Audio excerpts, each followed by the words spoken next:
Hey, I'm Jonathan. Welcome to Rather Be Riffing.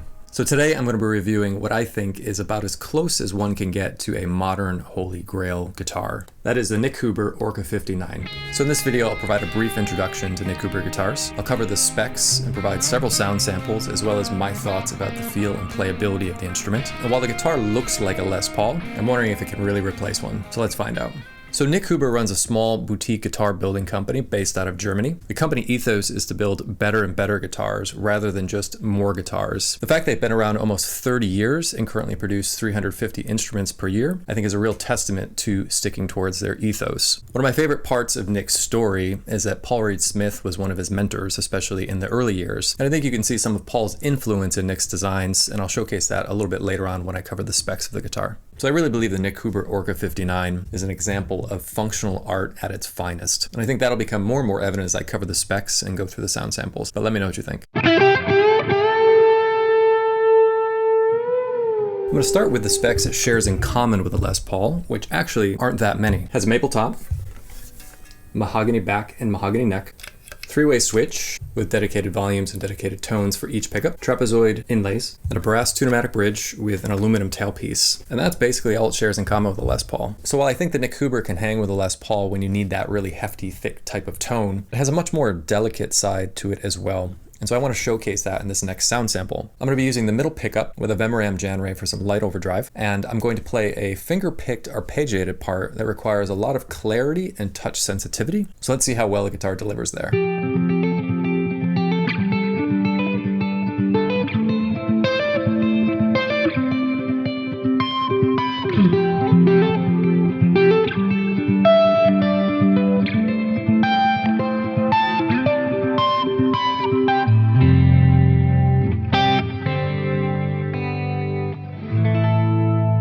So all the rest of the specs are quite a bit different from a Les Paul. It has many features that would be more commonly seen in a Paul Reed Smith private stock guitar. This one has an exceptional one-piece quilted maple top. I'll do some close-ups of that. Fingerboard is Brazilian rosewood. The headstock has an ebony overlay. It has a push-pull pot that splits the coils of both pickups, and it has treble bleeds on the volume pot, so as you clean up, the guitar retains its top-end clarity. And I'll showcase that later on in the sound samples.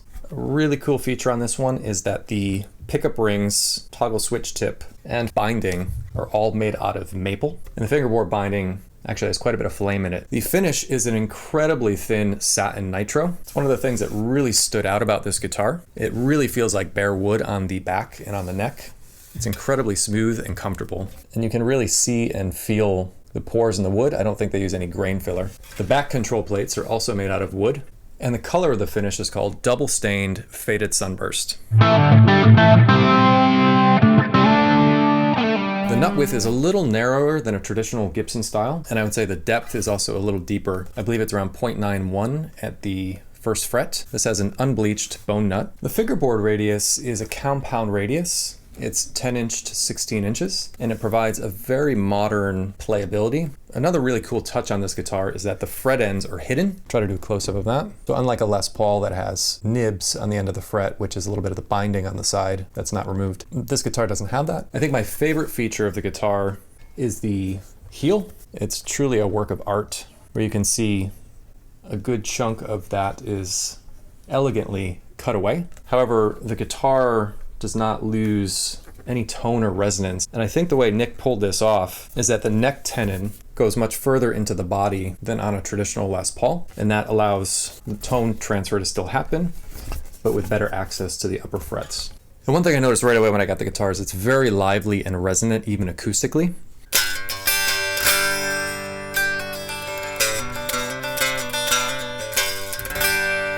The scale length on this guitar is 25 inches, and that's one of the specs it shares in common with the original Paul Reed Smith design. And I think that adds a little bit more snappiness to this guitar than you would traditionally find on a Les Paul type. So listen out for that in some of the sound samples. So one thing I really love about the Nik Huber guitar is its tonal range. One thing I think that really adds to that is the treble bleeds on the volume pot. So I wanted to showcase that in this next clip. So I'm going to be using a medium overdrive tone with my Vemram Janray stacked with a Vemram Shanks ODS1. I'm going to start out in the neck position with the volume rolled back about halfway to clean up that gain tone a bit. And then about halfway through, I'm going to switch to the bridge pickup where the volume is all the way up. So in effect, changing the pickups is almost going to act as a channel switcher on an amp, going from a lower gain to a higher gain tone. And the treble bleeds are going to allow me to maintain clarity even in the neck pickup with the volume rolled back without getting muddy at all. So let's check that out.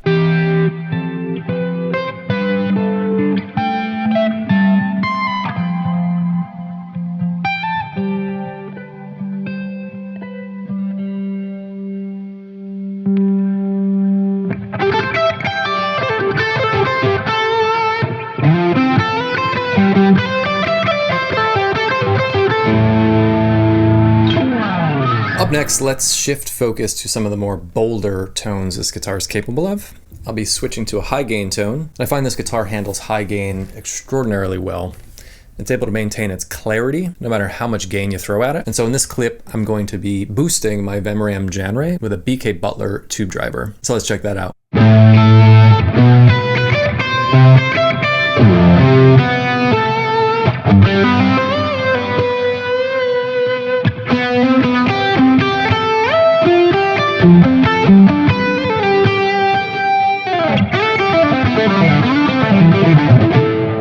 As for the playability of the guitar, with the compound radius fingerboard and the satin neck finish, I really feel like I can fly around this neck. There is no resistance anywhere. The guitar itself is very resonant, and you can really feel the guitar vibrating in your hands and against your ribcage when you're sitting down, and I love that effect. I find it very inspiring. One thing I didn't initially love about this guitar was the scale length. Now, being 25 inches long, there's a bit more string tension than on a typical Les Paul. So what I did to work around that on this guitar through a lot of trial and error is, first off, I wrapped the strings around the tailpiece, and that actually relieved some of the string tension and made it feel a little more slinky. However, I couldn't get it quite all the way where I wanted to, so I dropped the string gauge down from a 10 to a 9.5, and that really got it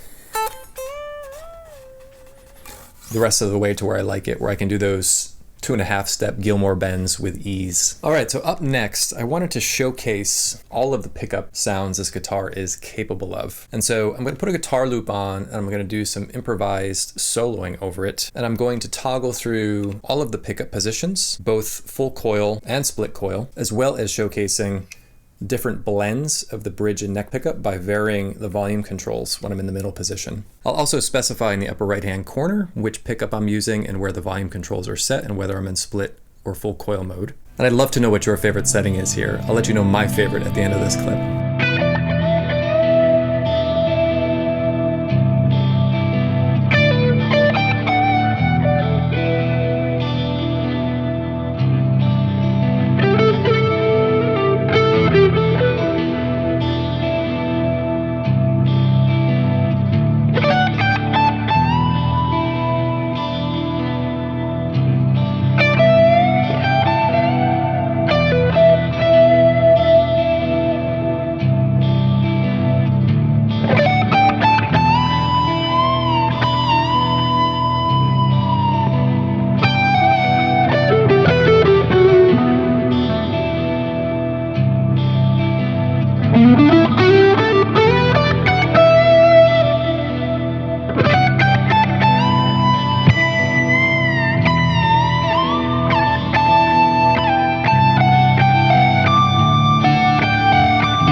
very curious what your favorite setting was there. So my favorite setting was the middle pickup with the bridge volume on 10 and the neck pickup rolled back around 5. I found it was round and warm and full, but it wasn't woolly, and you could hear a little bit more of that bridge pickup dominating, giving some nice attack, but without being overly bright or thin. Another thing I noticed in that sound clip is there's a lot of telly vibe in this guitar, in my opinion. Now, I don't think it will replace a telly by any stretch of the imagination, but there was some Fender-like qualities, especially in some of those split positions, where there's a little bit of that quack and that brightness and that snap. Let me know what you were hearing there, but I think that's another defining characteristic of this guitar that really separates it from a Les Paul. So in this next clip, I want to demonstrate one of my favorite aspects of this guitar, and that is it never compromises its thickness or fullness with its touch sensitivity and delicate side. And I think this next part really illustrates that. I'll be playing a more slow, ballady, ethereal rhythm part, and I'll be playing a very vocal melody over the top of that with the Nik Huber. I'll be in the middle position. I'm going to have both volume controls around halfway. I'll be using a Vemorium Jan Ray stacked with a Tube Screamer and further stacked with a Soul Driven. Each of these 3 pedals is doing just a tiny bit of gain, but in combination just gave me the right type of mid-range character that I was looking for this part. For the rhythm part, I'll be using my Novo Cirrus J, another really incredible guitar. I just did a review of this guitar in my last video, so if you're curious to learn more about these guitars, be sure to check that video out. I'll drop a link below and a link above.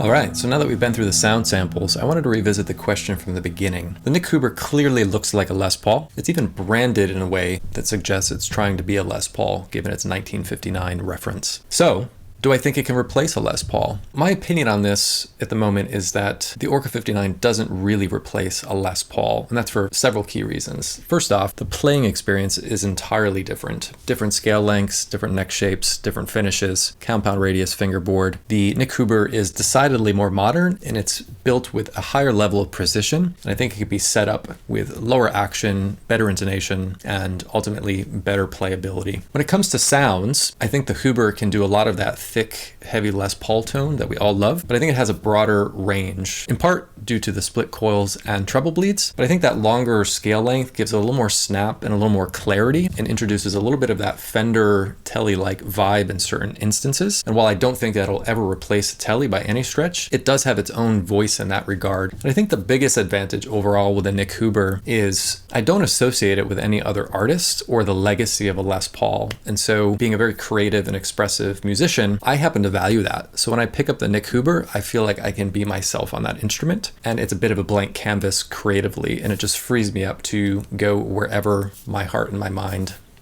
is inspired to go. Now, that all being said, I do think we should do a head-to-head comparison between a proper Gibson Les Paul and the Nik Huber Orca 59. So let me know if you have any interest in a comparison like that, and I'd be happy to oblige in an upcoming video. So my last closing thoughts on the Nik Huber Orca 59. I mentioned at the beginning that I think it's as close to a modern GRAIL guitar as one can get. And the reason I mention that is it's built out of some of the best materials with some of the best craftsmanship. It's an extremely musical and resonant instrument. It's got the looks, the feel, and the tone, so it's got the trifecta that we're all looking for. And they're made in very low quantities. Nik is making 350 guitars a year overall, and this year in 2024, they're no longer shipping Orca 59s to the US, so they're going to be even more rare and hard to come by in the future. So for all those reasons, I consider them to be a modern GRAIL guitar. I've had this one for almost 10 years. It's brought me a ton of joy and inspiration, and it's been a pleasure to have in the collection, regardless of its status of a GRAIL guitar or not. I'm very curious for your observations and what you thought about the Nik Huber Orca 59. Do you think it could replace a Les Paul? Are you curious to see a head-to-head comparison there? Let me know. So that wraps up the video. Thanks a ton for watching. If you enjoyed it, please do consider liking, commenting,